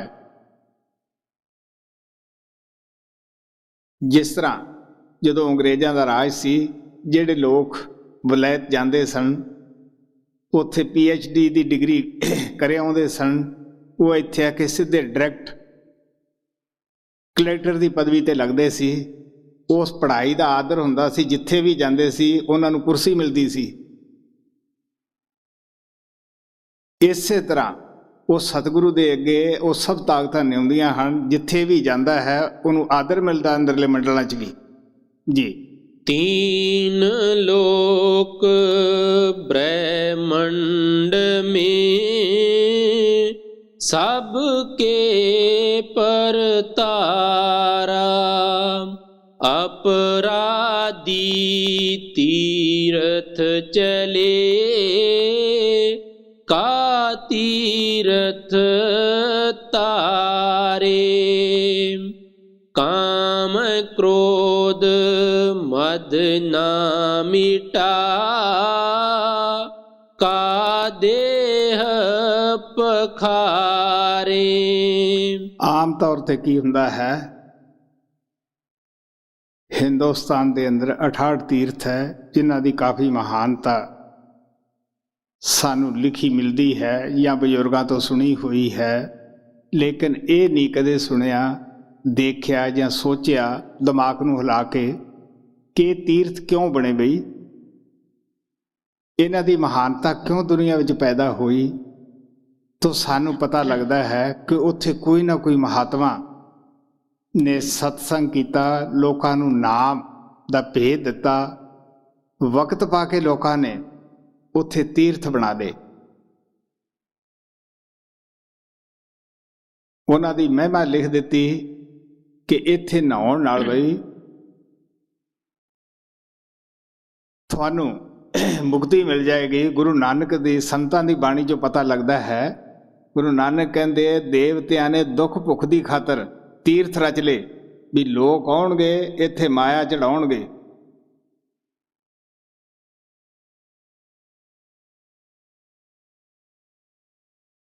ਇਸ ਵਾਸਤੇ ਆਪ ਪਿਆਰ ਨਾਲ ਕਹਿੰਦੇ ਹੈ ਕਿ ਅਸੀਂ ਅਪਰਾਧ ਜਿਹੜਾ ਹੈ ਉਹ ਤਾਂ ਮਨ ਦੇ ਕਹੇ ਕਰਦੇ ਹਾਂ ਬਈ, ਤਨ ਦੀ ਖਾਤਰ ਕਰਦੇ ਹਾਂ। ਫਿਰ ਸੁਖੈਨ ਤਰੀਕਾ ਇਹ ਹੈ, ਤੀਰਥਾਂ ਦੇ ਤੁਰ ਪੈਂਦੇ ਹੈ ਵੀ ਸਾਡਾ ਪਾਪ ਲੈ ਜਾਵੇ। ਮੇਰਾ ਦੋਸਤ ਸੀ, ਉਹ ਤੋਂ ਇੱਕ ਬਲਦ ਮਰ ਗਿਆ, ਕਿਉਂਕਿ ਆਮ ਤੌਰ ਦੇ ਉੱਤੇ ਜ਼ਿਮੀਂਦਾਰ ਲੋਕਾਂ ਨੂੰ ਪਤਾ ਹੈ ਕਿ ਜਿਹੜੇ ਗੱਡੇ ਤੇ ਬਲਦ ਜੋੜਦੇ, ਅੱਜ ਕੱਲ੍ਹ ਤਾਂ ਟਰੈਕਟਰ ਹੈ, ਇੰਨਾ ਕਰਨਾ ਹੀ ਨਹੀਂ ਪੈਂਦਾ ਗਾ ਬਲਦਾਂ ਨਾਲ, ਤੋ ਪਤਲੀ ਰੱਸੀ ਬਾਂਧਦੇ ਹੈ ਕਿ ਅਗਰ ਗੱਡਾ ਅੱਗੋਂ ਚੱਕਿਆ ਜਾਵੇ ਤਾਂ ਰੱਸੀ ਟੁੱਟ ਜਾਵੇ। ਉਹ ਤੋਂ ਗਲਤੀ ਨਾਲ ਉਹ ਸੰਗਲੀ ਪੈ ਗਈ। ਗੱਡਾ ਜਦੋਂ ਅੱਗੋਂ ਚੱਕਿਆ ਗਿਆ ਤਾਂ ਸੰਗਲੀ ਦੇ ਨਾਲ ਇਹ ਮਾਮੂਲੀ ਜੋੜ ਜੁੜਿਆ ਹੁੰਦਾ ਹੈ, ਕੰਢੀ ਪਈ ਹੁੰਦੀ ਹੈ, ਤੋ ਬਲਦ ਮਰ ਗਿਆ। ਪੰਡਤ ਤੋਂ ਪੱਤਰੀ ਕਢਾਈ, ਪੰਡਤ ਕਹਿੰਦੇ ਸਾਰੇ ਪਰਿਵਾਰ ਨੂੰ ਲੈ ਕੇ ਗੰਗਾ ਜਾ। ਉਹ ਪਰਿਵਾਰ ਨੂੰ ਲੈ ਕੇ ਗੰਗਾ ਗਿਆ। ਪੰਡਤ ਨੇ ਉੱਥੇ ਹਰ ਤਰ੍ਹਾਂ ਦਾ ਪੂਜਾ ਵਗੈਰਾ ਕਰਾਈ, ਐਸ ਦੇ ਵੀ ਪੈਸੇ ਦੇ, ਐਸ ਦੇ ਵੀ ਦੇ, ਫਿਰ ਉਹਨੂੰ ਗੋਬਰ ਦੇ ਨਾਲ ਨਹਾਇਆ ਵੀ, ਉਹਦੇ ਵੀ, ਹਾਲਾਂਕਿ ਗਊ ਉੱਥੋਂ ਬਾਜ਼ਾਰ 'ਚ ਫਿਰਦੀ ਦਾ ਗੋਹਾ ਚੱਕਿਆ, ਉਹਦੇ ਵੀ ਪੈਸੇ। ਫਿਰ ਹੋਇਆ ਹੰਕਾਰ, ਤੋਂ ਬੈਠਾ ਹੀ ਹੈ ਸਤਸੰਗ ਦੇ ਵਿੱਚ। ਫਿਰ ਹੰਕਾਰ ਹੋਇਆ ਵੀ ਮੈਂ ਬਹੁਤ ਵੱਡਾ ਮਹਾਤਮਾ ਹੈ, ਦੇਖ ਲੈ ਸਾਰੇ ਪਰਿਵਾਰ ਨੂੰ ਲੈ ਕੇ ਹਰਿਦੁਆਰ ਗਿਆ। ਜਦ ਉਹਦਾ ਮੇਰੇ ਨਾਲ ਮਿਲਾਪ ਹੋਇਆ ਤੇ ਉਹ ਮੇਰੇ ਕੋਲੇ ਬੜੀ ਉੱਚੀ ਸੁਰ ਨਾਲ ਹੰਕਾਰ ਨਾਲ ਇਹ ਬਾਤ ਕਹਿਣ ਲੱਗਿਆ ਵੀ ਮੈਂ ਇੰਨਾ ਦਾਨੀ ਆ, ਇੰਨਾ ਤੀਰਥ ਕਰਨ ਵਾਲਾ, ਮੈਂ ਸਾਰੇ ਪਰਿਵਾਰ ਨੂੰ ਲੈ ਕੇ ਗਿਆ। ਮੈਂ ਆਖਿਆ ਵੀ ਇਹ ਤਾਂ ਠੀਕ ਹੈ ਤੇਰੀ ਗੱਲ, ਚੰਗਾ ਕੀਤਾ ਤੂੰ ਜਾਇਆ ਆ, ਪਰ ਜੇ ਕੋਈ ਕਤਲ ਕਰਕੇ ਮੈਜਿਸਟ੍ਰੇਟ ਨੂੰ, ਜੱਜ ਨੂੰ ਜਾ ਕੇ ਕਵੇ ਕਿ ਜੀ ਮੈਂ ਗੰਗਾ ਨਹਾਇਆ ਆਉਣਾ ਹੈ, ਟੱਬਰ ਨੂੰ ਲੈ ਜਾਣਾ ਹੈ, ਕਿ ਉਹ ਛੱਡ ਦੂਗਾ? ਕਿਉਂ ਬਈ ਪਿਆਰਿਓ, ਕੋਈ ਦੁਨੀਆ ਦਾ ਕਾਨੂੰਨ ਹੈ ਜਿਹੜਾ ਇਹ ਛੱਡ ਦੇ ਉਸ ਨੂੰ? ਉਹ ਕਹੂਗਾ ਨਹੀਂ ਬਈ, ਜਿਹੜਾ ਕਤਲ ਦਾ ਬਦਲਾ ਹੈ ਉਹ ਤਾਂ ਹੁਣ ਤੈਨੂੰ ਫਾਂਸੀ ਮਿਲੇਗੀ। ਤੋ ਠੀਕ ਹੈ ਤੂੰ ਕਰਿਆ ਆਇਆ ਹੈ। ਉਹਨੂੰ ਬੜਾ ਫਿਕਰ ਲੱਗਿਆ। ਮੈਂ ਆਖਿਆ ਨਹੀਂ ਬਈ, ਮੁਕਤੀ ਨਾਮ ਵਿੱਚ ਹੈ, ਪਾਪ ਹੈ ਜਿਹੜਾ ਉਹ ਕਿਸੇ ਤੀਰਥ ਤੇ ਜਾ ਕੇ ਨਹੀਂ ਚੜ੍ਹਦਾ ਗਾ, ਉਹ ਜੇ ਚੜ੍ਹੇਗਾ ਤੇ ਨਾਮ ਦੀ ਕਮਾਈ ਨਾ। ਗੁਰੂ ਅਰਜਨ ਦੇਵ ਜੀ ਵੀ ਕਹਿੰਦੇ ਹੈ ਕਿ ਪਾਪ ਕਰੇ ਪੰਜਾਂ ਕੇ ਵਸਰੇ, ਤੀਰਥ ਨਾਏ ਕਹੇ ਸਭ ਉਤਰੇ, ਬਹੁਰ ਕਮਾਏ ਹੋਏ ਨ ਸੰਗ, ਜਮ ਪਰ ਬਾਦ ਖੜੇ ਕਾ ਲੰਕ। ਕੋਈ ਪਾਪ ਹੋ ਗਿਆ, ਉਹਦਾ ਤੀਰਥ ਤੇ ਲਾਉਣ ਵਾਸਤੇ ਜਾਂਦੇ ਹੈ, ਆ ਕੇ ਉਹੀ ਅਸੀਂ ਕਿੱਤਾ ਕਰਦੇ ਹਾਂ, ਉਹੀ ਕਾਮ, ਉਹੀ ਸ਼ਰਾਬ, ਉਹੀ ਸਾਰਾ ਕੁਛ। ਫਿਰ ਮੈਂ ਪਹਿਲਾਂ ਜ਼ਮੀਨ ਮਾਂਝੂਵਾਸ ਵਿੱਚ ਲਈ ਸੀਗੀ, ਉੱਥੇ ਮੇਰਾ ਦੋਸਤ ਸੀ, ਉਹ ਮੈਨੂੰ ਕਹਿੰਦਾ ਆਪਾਂ ਹਰਿਦੁਆਰ ਚੱਲ ਕੇ ਆਵਾਂਗੇ। ਮੈਂ ਕਿਹਾ ਵੀ ਚੱਲਾਂਗੇ। ਅਸੀਂ ਹਰਿਦੁਆਰ ਗਏ। ਮੈਨੂੰ ਕਹਿਣ ਲੱਗਿਆ ਮੈਂ ਕਾਫੀ ਚਿਰ ਦਾ ਸੋਚ ਰਿਹਾ ਹਾਂ, ਮੇਰਾ ਫੈਸਲਾ ਦੱਸ, ਮੈਂ ਕਰ ਨਹੀਂ ਪਾ ਰਿਹਾ। ਮੈਂ ਕਿਹਾ ਦੱਸ ਬਾਈ ਕੀ? ਕਹਿਣ ਲੱਗਿਆ ਪਹਿਲਾਂ ਮੈਂ ਆਇਆ ਸੀ ਉਹ ਤਾਂ ਕੇਲਾ ਛੱਡਦਾ ਸੀਗਾ ਤੀਰਥ ਤੇ, ਹੁਣ ਦੱਸ ਮੈਂ ਕੀ ਛੱਡਾਂ? ਕੋਈ ਬੈਂਗਣ ਛੱਡ ਦਿਆਂ? ਉਹ ਦੁਕਾਨ ਕਰਦਾ ਹੁੰਦਾ ਸੀਗਾ। ਮੈਂ ਆਖਿਆ ਵੀ ਨਾ ਤਾਂ ਕੇਲੇ ਦਾ ਕੋਈ ਕਸੂਰ ਹੈ ਨਾ ਬੈਂਗਣ ਦਾ, ਚੱਲ ਤੂੰ ਘੱਟ ਤੋਲਣਾ ਛੱਡ ਦੇ। ਮੈਨੂੰ ਆਦਾ ਇਹ ਨਹੀਂ ਹੁੰਦਾ।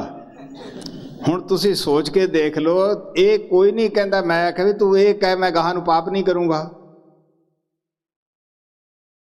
ਤੀਰਥ ਤੇ ਜਿਹੜੀ ਛੱਡਣ ਵਾਲੀ ਚੀਜ਼ ਹੈ, ਤੁਸੀਂ ਸ਼ਰਾਬ ਛੱਡੋ, ਚਲੋ ਇੱਕ ਤਾਂ ਕੋਡ ਲਾਓ, ਨਾ ਤੁਹਾਡਾ ਟੱਬਰ ਸੌਖਾ ਹੋ ਜਾਏਗਾ, ਬੱਚੇ ਸੌਖੇ ਹੋ ਜਾਣਗੇ, ਘਰੇ ਪੈਸੇ ਲਾਉਣੇ ਆ, ਸ਼ਾਮ ਨੂੰ ਟੱਬਰ ਨਾਲ ਕੀ ਹੁੰਦਾ ਹੈ। ਅਖਬਾਰਾਂ ਵਿੱਚ ਬੜੇ ਚੁਟਕਲੇ ਆਉਂਦੇ ਆ ਸ਼ਰਾਬੀਆਂ ਦੇ। ਕੋਈ ਸ਼ਰਾਬੀ ਤੁਰਿਆ ਜਾਂਦਾ ਸੀ ਤੇ ਮੱਝ 'ਚ ਵੱਜਿਆ,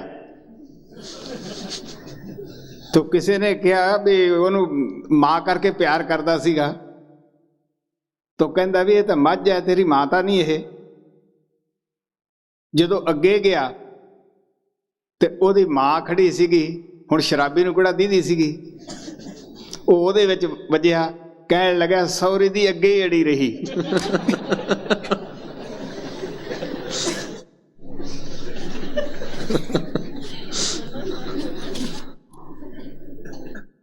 ਹੁਣ ਇਹ ਹਾਲਤ ਸ਼ਰਾਬੀ ਦੀ ਹੈ। ਤੋ ਸ਼ਰਾਬੀ ਕਿਸੇ ਰਸਤੇ ਤੇ ਖੜਾ ਸੀ, ਕਿਉਂਕਿ ਜਦੋਂ ਨਸ਼ਾ ਪੀਂਦਾ ਹੈ ਬੰਦਾ, ਨਸ਼ੇ ਵਾਲੇ ਦਾ ਫਿਰ ਦਿਮਾਗ ਘੁੰਮਦਾ ਹੈ। ਉਹ ਖੜਾ, ਕਿਸੇ ਨੇ ਪੁੱਛਿਆ ਜਾਂਦੇ ਨੇ ਕਿ ਵੀ ਤੂੰ ਖੜਾ ਹੈ? ਕਹਿਣ ਲੱਗਿਆ ਇਸ ਵੇਲੇ ਜਿਹੜਾ ਸਾਰਾ ਸ਼ਹਿਰ ਉਹ ਘੁੰਮ ਰਿਹਾ ਹੈ, ਮੈਂ ਵੇਖਦਾ ਵੀ ਮੇਰਾ ਬੂਹਾ ਕਦੋਂ ਆਉਂਦਾ ਹੈ ਤੇ ਮੈਂ ਉੱਥੇ ਵੜ ਜੂੰਗਾ। ਤੋ ਜੇ ਤੀਰਥ ਤੇ ਜਾਂਦੇ ਆ ਤਾਂ ਤੁਸੀਂ ਇਹੋ ਜਿਹੀਆਂ ਚੀਜ਼ਾਂ ਛੱਡੋ, ਠੀਕ ਹੈ। ਇਸ ਵਾਸਤੇ ਕਹਿੰਦੇ ਨਾ ਕਾਮ ਛੱਡਿਆ ਨਾ ਕ੍ਰੋਧ ਛੱਡਿਆ। ਤੁਸੀਂ ਕਾਮੀਆਂ ਦੀ ਹਾਲਤ ਦੇਖ ਲਓ, ਉਹ ਕਿਸ ਤਰ੍ਹਾਂ ਆਪਦੀ ਜ਼ਿੰਦਗੀ ਦੀ ਜੜ ਕੱਟ ਰਹੇ ਹੁੰਦੇ ਆ। ਇਸ ਵਾਸਤੇ ਕਹਿੰਦੇ ਨਾ ਕਾਮ ਨਾ ਕ੍ਰੋਧ ਨਾ ਮਦ, ਤੋ ਬਲਕਿ ਪਿੰਡ ਦੇ ਵਿੱਚ ਆ ਕੇ ਉਹੀ ਸ਼ਰਾਰਤਾਂ। ਸੋ ਇਸ ਵਾਸਤੇ ਉਹ ਇਹ ਸੋਚਦੇ ਨਹੀਂ ਕਿ ਜਿਹੜਾ ਪਾਣੀ ਹੈ ਉਹ ਬਦਨ ਦੀ ਮੈਲ ਲਾਏਗਾ। ਪਿਆਰਿਓ, ਚਾਹੇ ਕਿਸੇ ਤੀਰਥ ਤੇ ਜਾ ਕੇ ਨਹਾ ਲਓ, ਚਾਹੇ ਤੁਸੀਂ ਘਰੇ ਬਾਲਟੀ 'ਚ ਨਹਾ ਲਓ ਜਾਂ ਨਹਿਰ ਤੇ ਨਹਾ ਲਓ, ਕਾਸੇ ਤੇ ਨਹਾ ਲਓ, ਬਦਨ ਦੀ ਮੈਲ ਹੀ ਲਾਏਗਾ। ਗੁਰੂ ਨਾਨਕ ਦੇਵ ਕਹਿੰਦੇ ਭਰੀਆ ਹੱਥ ਪੈਰ ਤਨ ਦੇ, ਪਾਣੀ ਧੋਤਿਆਂ ਉਤਰ ਸਖੇ, ਮੂਤ ਪਲੀਤੀ ਕੱਪੜ ਹੋਏ, ਦੇ ਸਬੂਨ ਲਈਆ ਉਹ ਧੋਏ, ਭਰੀਆ ਮਤ ਪਾਪਾ ਕੇ ਸੰਗ, ਉਹ ਧੋਪਾ ਨਾਵਾਂ ਕੇ ਰੰਗ। ਉਹ ਪਾਪਾਂ ਦੀ ਮੈਲ ਨਾਮ ਨਾਲ ਹੀ ਧੋਤੀ ਜਾਏਗੀ। हाँ भाई। काम क्रोध मद ना मिटा का देह पखारे कागद की नौका बनी बिच लोहा पारे शब्द पेद जाने नहीं मूरख पचहारे। ਕਬੀਰ ਸਾਹਿਬ ਕਹਿੰਦੇ ਹੈ ਜੇ ਵੱਡੇ ਤੋਂ ਵੱਡਾ ਦਿਲ ਵਿੱਚ ਹੋਰ ਸ਼ੌਕ ਪੈਦਾ ਹੋਇਆ, ਬਿਰੇ ਪੈਦਾ ਹੋਈ ਪ੍ਰਮਾਤਮਾ ਦੇ ਮਿਲਣ ਦੀ, ਤਾਂ ਕਿਸੇ ਧਰਮ ਗ੍ਰੰਥ ਦਾ ਪਾਠ ਕਰਨ ਵਿੱਚ ਲੱਗ ਜਾਂਦਾ ਹੈ, ਉਹਦੇ ਭੋਗ ਪਾਉਣੇ ਸ਼ੁਰੂ ਕਰ ਦਿੰਦੇ ਹੈ ਕਿ ਸ਼ਾਇਦ ਇਹਦੇ ਨਾਲ ਸਾਡਾ ਪਾਪ ਉਤਰ ਜਾਏਗਾ। ਪਾਪ ਤਾਂ ਲੋਹੇ ਨਾਲੋਂ ਭਾਰੇ, ਸਿੱਕੇ ਨਾਲੋਂ ਵੀ ਭਾਰੇ ਹੈ। ਤਾਂ ਬੇੜੀ ਜਿਹੜੀ ਹੈ ਜਿਹਦੇ ਤੇ ਚੜ੍ਹਦੇ ਹੈ, ਉਹ ਕਬੀਰ ਸਾਹਿਬ ਕਹਿੰਦੇ ਕਾਹਦੀ ਹੈ? ਵੀ ਕਾਗਜ਼ਾਂ ਦੀ ਬੇੜੀ ਹੈ। ਕੀ ਕਦੇ ਕਾਗਜ਼ ਦੀ ਬੇੜੀ ਬਣਾ ਕੇ ਪਾਣੀ ਦੇ ਉੱਤੇ ਤਰ ਜਾਏਗੀ? ਗੁਰੂ ਨਾਨਕ ਕਹਿੰਦੇ ਵੇਦ ਕਤੇਬ ਸੰਸਾਰ ਹਬਾਹੂ ਬਾਹਰਾ ਤੋ ਨਾਨਕ ਕਾ ਪਾਤਸ਼ਾਹ ਦਿਸੇ ਜ਼ਾਹਰਾ। ਉਹ ਕਹਿੰਦਾ ਮੈਂ ਜਿਸ ਪਰਮਾਤਮਾ ਦੀ ਮਹਿਮਾ ਕਰਦਾ ਹਾਂ ਉਹ ਕਿਸੇ ਵੀ ਵੇਦ ਸ਼ਾਸਤਰ ਪੜ੍ਹਨ ਨਾਲ ਨਹੀਂ ਮਿਲਦਾਗਾ, ਨਾ ਉਸ ਨੂੰ ਤੁਸੀਂ ਕਿਸੇ ਵੇਦ ਸ਼ਾਸਤਰ ਦੇ ਸਹਾਰੇ ਤਰ ਹੀ ਸਕਦੇ ਹੋ। ਉਹ ਹਰ ਇੱਕ ਦੇ ਅੰਦਰ ਹੈ ਜੀ। शब्द पेद जाने नहीं मूरख पचहारे बांच मनोरथ पिय मिले कट पया उजारा सत गुर पार उतार है सब संत पुकारा। ਕਿਸੇ ਮਹਾਤਮਾ ਦੀ ਬਾਣੀ ਪੜ੍ਹ ਲਓ ਤੁਸੀਂ,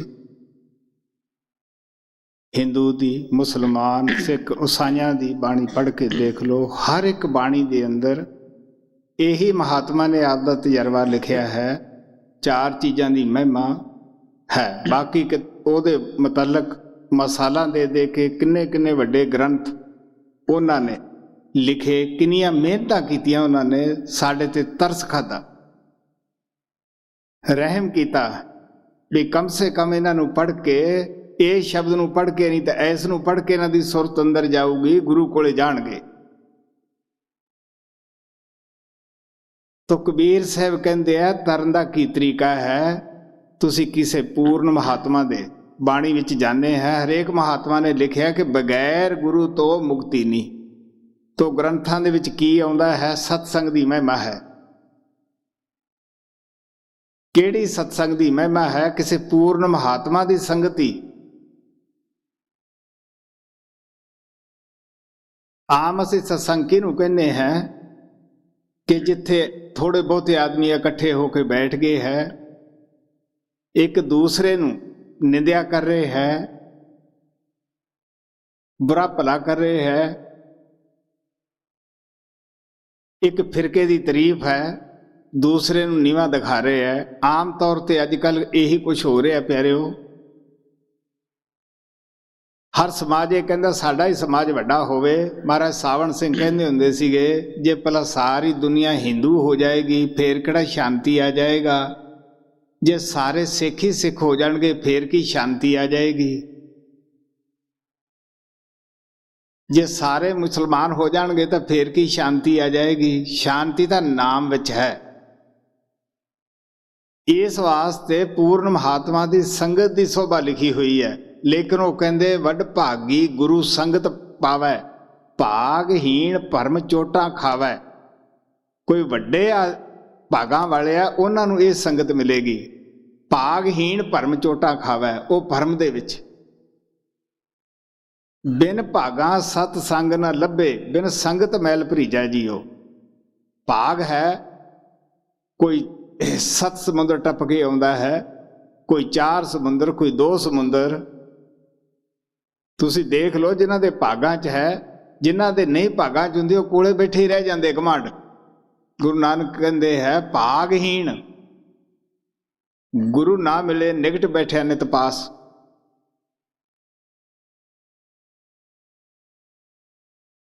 ਇਸ ਦਫਾ ਸ਼ਰਧੀ ਜ਼ਿਆਦੇ ਹੈ।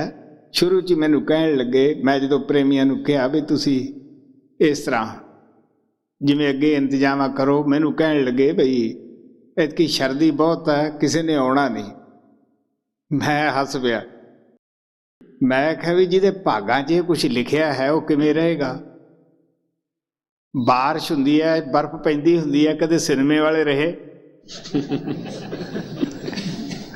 ਹਾਲਾਂਕਿ 3-3 ਘੰਟੇ ਉਹਨਾਂ ਦੀਆਂ ਅੱਖਾਂ ਲਾਈਆਂ ਹੁੰਦੀਆਂ ਹਨ। ਕਿ ਜਿਹਦੇ ਭਾਗ ਵਿੱਚ ਗੁਰੂ ਨਾਨਕ ਕਹਿੰਦਾ ਸੰਗਤ ਲਿਖੀ, ਉਹ ਕਿਵੇਂ ਘਰੇ ਰਹਿ ਜਾਊਗਾ ਬਈ? ਭਾਈ ਸੁੰਦਰਦਾਸ 500 ਕਿਲੋਮੀਟਰ ਤੁਰ ਪੈਦਲ ਜਾਂਦੇ ਹੁੰਦੇ ਸੀਗੇ ਬਾਬਾ ਸਾਵਣ ਸਿੰਘ ਦੇ ਦਰਸ਼ਨਾਂ ਨੂੰ। ਉਹ ਪਿਆਰਿਓ, ਜਿਹਦੇ ਕਰਮਾਂ ਦੇ ਵਿੱਚ ਹੈ ਸੰਗਤ, ਉਹ ਕਿਵੇਂ ਛੱਡੇਗਾ? ਉਹੀ ਪ੍ਰੇਮੀ ਕੱਲ ਕਰੀ ਜਾਂਦੇ ਸੀ, ਹੁਣ ਤਾਂ ਜੀ ਜਿਹੜੇ ਅੱਗੇ ਆਉਂਦੇ ਸੀ ਉਹ ਸਾਰੇ ਹੀ ਆਏ ਆ, ਸਮਾਂ ਵੱਧ ਆਏ ਆ ਕਿ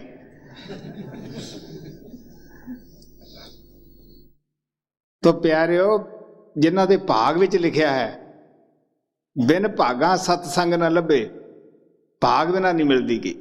ਇਸ ਵਾਸਤੇ ਵੀਰ ਸਾਹਿਬ ਕਹਿੰਦੇ ਆ ਜੋ ਮਨਸ਼ਾ ਕਰੇ। ਦੂਸਰੀ ਮਹਿਮਾ ਹੈ ਪੂਰਨ ਮਹਾਤਮਾ ਦੀ, ਉਹਦੇ ਬਿਨਾਂ ਨਾਮ ਨਹੀਂ ਮਿਲਦਾਗਾ। ਨਾਮ ਬਗੈਰ ਮੁਕਤੀ ਨਹੀਂ। ਇਸ ਵਾਸਤੇ ਕਬੀਰ ਸਾਹਿਬ ਕਹਿੰਦੇ ਤੁਸੀਂ ਕਿਸੇ ਵੀ ਮਹਾਤਮਾ ਦੀ ਬਾਣੀ ਪੜ੍ਹੋ, ਸਭ ਨੇ ਇਹੀ ਕਿਹਾ ਕਿ ਬਗੈਰ ਗੁਰੂ ਮੁਕਤੀ ਨਹੀਂ, ਬਗੈਰ ਗੁਰੂ ਨਾਮ ਨਹੀਂ ਮਿਲਦਾ। ਉਹ ਤੋਂ ਬਗੈਰ ਪੂਰਨ ਸੰਗਤ ਨਹੀਂ ਮਿਲੇਗੀ ਤੁਹਾਨੂੰ, ਸੱਚੀ ਸੰਗਤ।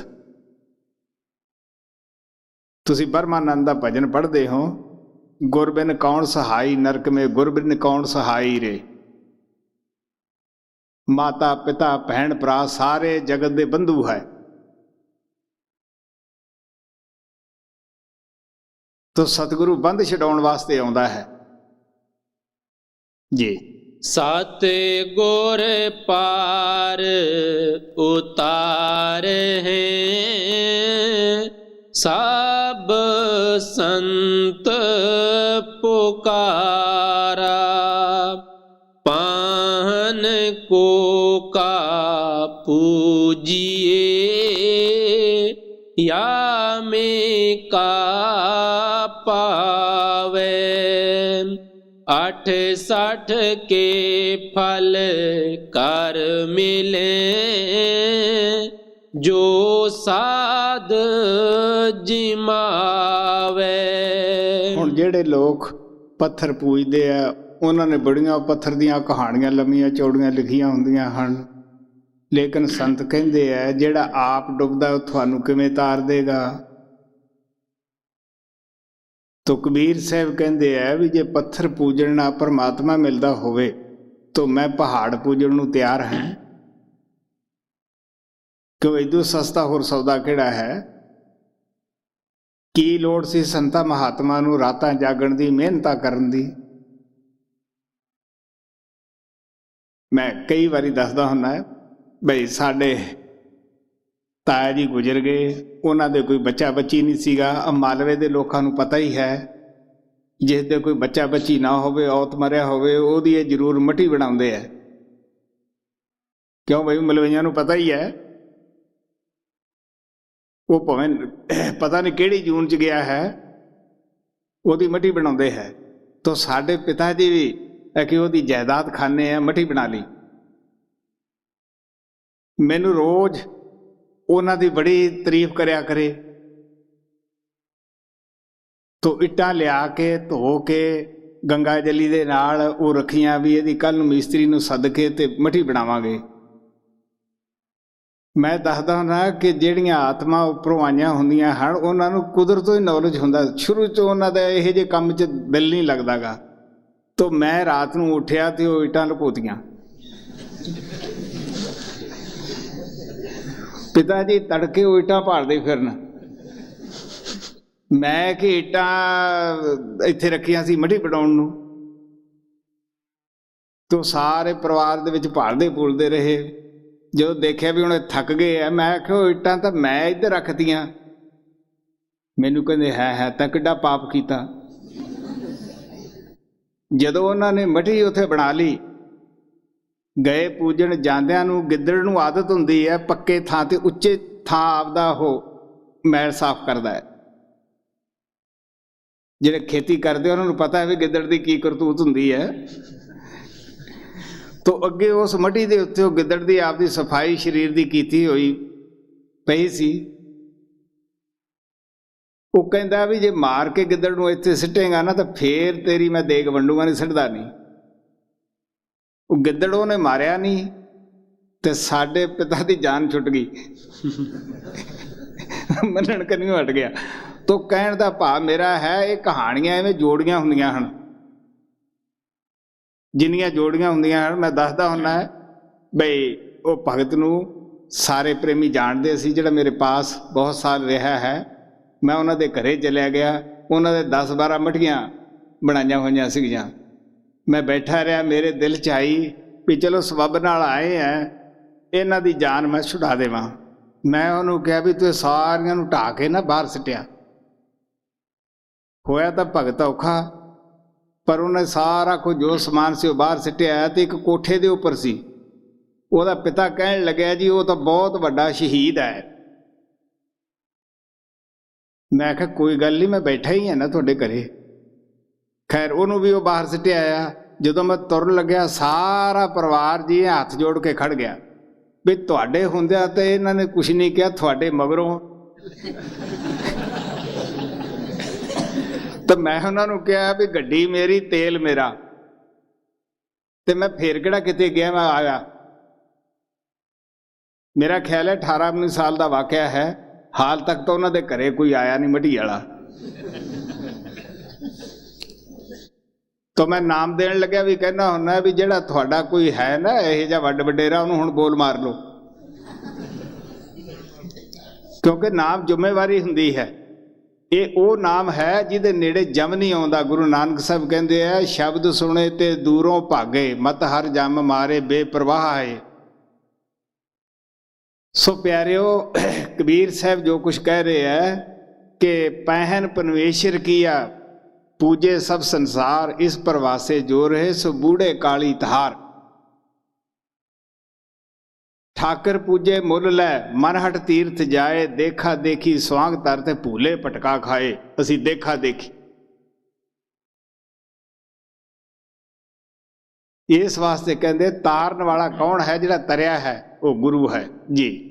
68 ਕੇ ਫਲ ਕਰ ਮਿਲੇ, ਜੋ ਸਾਧ ਜਿਮਾਵੇ। ਅਗਰ ਸੱਚੀ ਸ਼ਰਧਾ ਹੈ, ਮੈਂ ਭਾਈ ਗੁਰਦਾਸ ਦੀਆਂ ਵਾਰਾਂ ਪੜ੍ਹੀਆਂ ਸੀਗੀਆਂ ਬਚਪਨੇ ਦੇ ਵਿੱਚ, ਉਹਦੇ ਵਿੱਚ ਹੈ ਕਿ ਜੇ ਪੂਰਨ ਮਹਾਤਮਾ ਨੂੰ ਇੱਕ ਦਾਣਾ ਵੀ ਮੂੰਹ 'ਚ ਕਿਤੇ ਜ਼ਿੰਦਗੀ 'ਚ ਪਾ ਦਈਏ ਸੱਚੇ ਦਿਲੋਂ ਸ਼ਰਧਾ ਨਾਲ, ਤਾਂ ਕਰੋੜਾਂ ਯੱਗ ਦਾ ਫਲ ਮਿਲਦਾ ਹੈ। ਇਹ ਬਚਪਨੇ ਤੋਂ ਮੇਰੇ ਦਿਲ ਦੇ ਵਿੱਚ ਤਾਂਘ ਹੁੰਦੀ ਸੀਗੀ, ਸ਼ਰਧਾ ਸੀ। ਪਿਆਰਿਓ, ਸ਼ਰਧਾ ਜਿੰਨਾ ਚਿਰ ਅਸੀਂ ਨਹੀਂ ਬਣਾਉਂਦੇ ਗੇ, ਅਸੀਂ ਕੀ ਖਟਾਂਗੇ। ਮੈਂ ਸ਼ਰਧਾ ਦੇ ਮੁਤਲਕ ਦੱਸਦਾ ਹੁੰਦਾ ਹੈ, ਉਦੋਂ ਰਿਆਸਤਾਂ ਜੇ ਟੁੱਟੀਆਂ ਨਹੀਂ ਸਨ। ਮੈਂ ਨਾਭੇ ਕਿਲੇ 'ਚ ਮੇਰੀ ਵਾਇਰਲੈਸ ਸੈੱਟ ਸੀ, ਤਾਂ ਉੱਥੇ ਰੋਜ਼ ਆਸਾ ਜੀ ਦੀ ਵਾਰ ਲੱਗਦੀ ਸੀ। ਪੁਰਾਣੇ ਵਕਤ ਰਾਜਿਆਂ ਦੇ ਜਦੋਂ ਕਿਤੇ ਰੁਪਏ ਦਾ 1.25 ਕਿਲੋ ਘਿਓ ਮਿਲਦਾ ਸੀਗਾ, ਸੇਰਾਂ ਦਾ ਹਿਸਾਬ ਹੁੰਦਾ ਸੀਗਾ, ਉਸ ਵੇਲੇ ਦੀ 1.25 ਰੁਪਏ ਦੀ ਦੇਗ ਵੱਜੀ ਹੋਈ ਸੀਗੀ।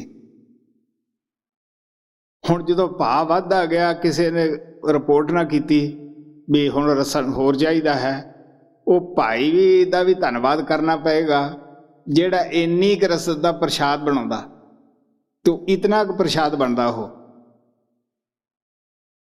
ਤਾਂ ਅਸੀਂ ਕੋਈ 100 ਆਦਮੀ ਸੁਬਾਹ ਉੱਥੇ 3 ਵਜੇ ਜਾ ਕੇ ਬਹਿ ਜਾਣਾ ਵੀ ਭੋਗ ਪਏਗਾ ਤੇ ਭਾਈ ਪ੍ਰਸ਼ਾਦ ਦੇਵੇਗਾ। ਤਾਂ ਮੈਂ ਕਈ ਵਾਰੀ ਕਹਿੰਦਾ ਕਿ ਭਾਈ ਵੀ ਵੰਡਣ ਦੇ ਵਿੱਚ ਬੜਾ ਹੀ ਬਜ਼ੁਰਗ ਆਦਮੀ ਸੀਗਾ, ਸਮਝਦਾਰ ਸੀ। ਸਾਡੇ ਹੱਥ ਉੱਪਰ ਇਤਨਾ ਜਿੰਨਾ ਗੁਆਰੇ ਦਾ ਦਾਣਾ ਹੁੰਦਾ ਇੰਨਾ ਘਸੜਦਾ ਉਹ, ਕਿਉਂਕਿ 1.25 ਰੁਪਏ 'ਚੋਂ ਕੀ ਆਉਣਾ ਸੀਗਾ। ਹੁਣ ਜਿਹੜੇ ਮੇਰੇ ਸਾਥੀ ਸੀ 20 ਆਦਮੀ ਅਸੀਂ ਹੁੰਦੇ ਸੀਗੇ, ਤਾਂ ਚਾਹ 5 ਵਜੇ ਜਾਣੀ ਤੇ ਮੈਂ 7 ਵਜੇ ਆਉਣਾ, 2 ਘੰਟੇ ਲੇਟ। ਉਹ ਚਾਹ ਭਾਵੇਂ ਠਰ ਜਾਵੇ, ਉਹਨਾਂ ਕਹਿਣਾ ਭਾਈ ਜੀ ਪ੍ਰਸ਼ਾਦ ਲੈ ਕੇ ਆਏਗਾ ਤੇ ਉਦੋਂ ਪੀਵਾਂਗੇ। ਹੁਣ ਉਹਦਾ ਮੈਂ ਗਾਹਾਂ ਕੀ ਵੰਡਾ ਬਈ। ਹੁਣ ਉਹਨਾਂ ਦੀ ਵੀ ਸ਼ਰਧਾ ਦੇਖੋ, ਮੈਂ ਸ਼ਰਧਾ ਦੀ ਗੱਲ ਕਰਦਾ ਹਾਂ। ਤੇ ਉਹ ਉੱਥੇ ਮੱਥੇ ਨਾਲ ਲਾ ਕੇ ਆਉਣਾ, 3-3 ਘੰਟੇ ਅਸੀਂ ਭੋਗ ਦੀ ਉਡੀਕ ਵਿੱਚ ਬਹਿਣਾ। ਜਦੋਂ ਮਿਲ ਜਾਣਾ ਉਦੋਂ ਉਹਨੂੰ ਚਾਹ ਦੇ ਵਿੱਚ ਰਲਾ ਲੈਣਾ, ਲੈ ਵੀ ਸਾਰਿਆਂ ਨੂੰ ਇਸ ਤਰੀਕੇ ਨਾਲ ਆ ਜਾਏਗਾ। ਕੀ ਸੀ ਸ਼ਰਧਾ, ਇਹਦਾ ਨਾ ਸ਼ਰਧਾ। ਜੋ ਸਾਡੇ ਦਿਲ ਅੰਦਰ ਇਹੋ ਜਿਹੀ ਸ਼ਰਧਾ ਜਾਗ ਪਵੇ ਪਿਆਰਿਓ, ਫਿਰ ਪਤਾ ਲੱਗਦਾ ਹੈ ਕਿ ਇਹਨੂੰ ਕੀ ਫਲ ਲੱਗਦਾ ਹੈ। ਜੇ ਸ਼ਰਧਾ ਨਹੀਂ ਤਾਂ ਇਸੇ ਤਰ੍ਹਾਂ ਮੈਂ ਦੱਸ ਰਿਹਾ ਸੀਗਾ ਕਿ ਬਚਪਨੇ ਤੋਂ ਇਹ ਸ਼ਰਧਾ ਸੀ ਕਿ ਮੈਨੂੰ ਵੀ ਕੋਈ ਐਸਾ ਗੁਰੂ ਮਿਲੇਗਾ, ਉਹ ਦਿਆਲੂ ਕਿਰਪਾਲ ਦੀਨ ਦੁਨੀ ਦਾ ਮਾਲਕ, ਉਹ ਦਇਆ ਕਰਕੇ ਖੁਦ ਹੀ ਘਰੇ ਆਇਆ। ਉਸਨੇ ਮੌਕਾ ਦਿੱਤਾ। ਤਾਏ ਜੀ ਨੂੰ ਕਹਿਣ ਲੱਗੇ, ਜਿਹੜੇ ਉਹਨਾਂ ਦਾ ਖਾਣਾ ਤਿਆਰ ਕਰਦੀ ਸੀ, ਸਦਾ ਹੀ ਉਹਨਾਂ ਦੇ ਸਾਥ ਰਹਿੰਦੀ ਸੀ, ਜਿਹਦੀ ਮੈਂ ਬਹੁਤ ਮੇਰੇ ਦਿਲ ਵਿੱਚ ਇੱਜ਼ਤ ਹੈ। ਉਹਨੂੰ ਕਹਿੰਦੇ ਦੇਖ ਅੱਗੇ ਵਾਸਤੇ ਇੱਥੋਂ ਹੀ ਘੀ ਪਰ ਇੱਥੋਂ ਹੀ ਦਾਣੇ ਆਉਣਗੇ। ਤਾਂ ਮੈਂ ਦੱਸਦਾ ਹੁੰਦਾ, ਮੈਂ 1 ਕਿੱਲਾ ਬੀਜਦਾ, ਉਹਦੀ ਖੁਦ ਕਾਸ਼ਤ ਕਰਦਾ ਸੀਗਾ। ਉਹਦੇ ਵਿੱਚ ਕਿਸੇ ਨੂੰ ਵੀ ਗੋਡੀ ਵਗੈਰਾ ਨਹੀਂ ਕਰਨ ਦਿੰਦਾ ਸੀਗਾ। ਜੇ ਤੁਹਾਡੀ ਸ਼ਰਧਾ ਹੈ ਉਹਨੂੰ ਜ਼ਰੂਰ ਫਲ ਲੱਗਦਾ ਹੈ।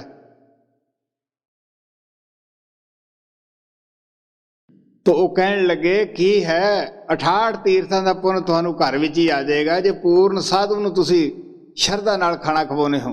ਤੁਹਾਡੇ ਦਿਲ 'ਚ ਸ਼ਰਧਾ ਹੋਣੀ ਚਾਹੀਦੀ ਹੈ। ਅਗਰ ਸ਼ਰਧਾ ਨਹੀਂ ਤਾਂ ਭਾਵੇਂ ਤੁਸੀਂ ਰੋਜ਼ ਹੀ ਕੋਈ ਮਲ ਪੂੜੇ ਖਵਾਈ ਜਾਓ। ਇਸ ਵਾਸਤੇ ਆ ਪਿਆਰ ਨਾਲ ਕਹਿੰਦੇ ਹੋ, ਪਰਮਾਤਮਾ ਜਿਹੜਾ ਹੈ ਉਹ ਜ਼ਰੂਰ ਸ਼ਰਧਾ ਦਾ ਫਲ ਦਿੰਦਾ ਹੈ। ਤਾਂ ਕਬੀਰ ਸਾਹਿਬ ਕਹਿੰਦੇ ਹੈ, ਭਰਾਵੋ ਘਰ ਬੈਠੇ ਤੁਹਾਨੂੰ ਤੀਰਥਾਂ ਦਾ ਫਲ ਮਿਲਦਾ ਹੈ ਜੀ। 68 ਕੇ ਫਲ ਕਰ ਮਿਲੇ, ਜੋ ਸਾਧ ਜਿਮਾਵੇ। ਕਹੇ ਕਬੀਰ ਵਿਚਾਰ ਕੇ, ਅੰਧਾ ਖਲ ਡੋਲੇ। अंधे को सूझे नहीं, कट ही में बोले। ਕਬੀਰ ਸਾਹਿਬ ਕਹਿੰਦੇ ਹੈ, ਮੈਂ ਤੁਹਾਨੂੰ ਆਪਦਾ ਜਾਤੀ ਤਜਰਬਾ ਦੱਸਿਆ ਹੈ ਕਿ ਉਹ ਪਰਮਾਤਮਾ ਤੁਹਾਡੇ ਘਟ ਵਿੱਚ ਹੈ। ਤੁਸੀਂ ਅੱਖਾਂ ਦੇ ਉੱਤੇ ਅਗਿਆਨ ਦੀਆਂ ਪੱਟੀਆਂ ਬੰਨ੍ਹ ਕੇ ਬਾਹਰ ਹੀ ਉਹਨੂੰ ਢੂੰਡਦੇ ਹੋ। ਤੁਹਾਡੇ ਅੰਦਰ ਉਹੀ ਬੋਲਦਾ ਹੈ, ਇਹਨੂੰ ਮਿਲੋਗਾ। ਉਹ ਬਾਬੂ ਜਿਹੜਾ ਤੁਹਾਡੇ ਅੰਦਰ ਰੋਜ਼ ਤਾਰ ਹਿਲਾਉਂਦਾ ਹੈ, ਟੈਲੀਫੋਨ ਕਰਦਾ ਹੈ, ਤੁਸੀਂ ਉਹਦੀ ਆਵਾਜ਼ ਸੁਣੋ ਵੀ ਉਹ ਕੀ ਕਹਿੰਦਾ ਹੈ। ਉਹ ਹਮੇਸ਼ਾ ਆਪਦੀ ਤਰਫ ਤੁਹਾਨੂੰ ਬੁਲਾਉਂਦਾ ਹੈ। ਸੋ ਇਸ ਵਾਸਤੇ ਕਬੀਰ ਸਾਹਿਬ ਬੜੇ ਪਿਆਰ ਨਾਲ ਦੱਸਦੇ ਹੈ ਕਿ ਬਈ ਸਤਿਗੁਰੂ ਦੀ ਦਾਤ ਉਹ ਹੈ ਜਿਹੜੀ ਨਖੁੱਟਦੀ ਨਹੀਂ। ਉਹ ਕਿੱਥੋਂ ਲੈ ਕੇ ਆਉਂਦਾ ਹੈ? ਆਪਦੇ ਗੁਰੂ ਪਰਮਾਤਮਾ ਸੱਚਖੰਡ ਦੇ ਵਿੱਚੋਂ। ਇਸ ਵਾਸਤੇ ਪਾਪਾਂ ਦੀ ਮੈਲ ਨਾਮ ਲਾਏਗਾ, ਕੋਈ ਪਾਣੀ ਨਹੀਂ ਲਾਏਗਾ। ਪੱਥਰਾਂ ਦੀ ਪੂਜਾ ਮਹਾਰਾਜ ਸਾਵਣ ਸਿੰਘ ਕਹਿੰਦੇ ਹੁੰਦੇ ਸਭ ਤੋਂ ਨਿਕਿਸ਼ਟ ਪੂਜਾ ਹੈ। ਉਹ ਮਾਲਕ ਬੋਲਦਾ ਹੈ। ਇਸ ਵਾਸਤੇ ਆਪ ਆਖਰ ਤੇ ਕਹਿੰਦੇ ਆ, ਮੈਂ ਤੁਹਾਨੂੰ ਜੋ ਕੁਝ ਦੱਸਿਆ ਆਪਦਾ ਤਜਰਬਾ ਦੱਸਿਆ ਹੈ। ਅਸੀਂ ਭੁੱਲੜ ਹੈ ਜਿਹੜੇ ਉਹਨੂੰ ਬਾਹਰ ਟੋਲਦੇ ਹੈ। ਸਾਡੀ ਉਹ ਹਾਲਤ ਹੈ, ਕੰਨੇ ਕੁੜੀ ਗਰਾਈ ਹੋਕਾ ਐਵੇਂ ਢੋਲ ਵਜਾਉਣ ਸਕੇ। ਚੀਜ਼ ਸਾਡੇ ਘਰ ਅੰਦਰ ਹੈ, ਉਹਦੀ ਖੋਜ ਬਾਹਰ ਕਰਦੇ ਹੈ। ਜਦੋਂ ਵੀ ਘਰ ਵਿੱਚ ਆਵਾਂਗੇ ਫੇਰ ਹੀ ਉਹਨੂੰ ਪਾਵਾਂਗੇ। ਗੁਰੂ ਨਾਨਕ ਕਿਹਾ ਸਭ ਕੁਛ ਘਰ ਮੇ ਬਾਹਰ ਨਾ ਹੀ, ਬਾਹਰ ਟੋਲਾ ਸੋ ਭਰਮ ਪਲਾਹੀ। ਹਾਂ।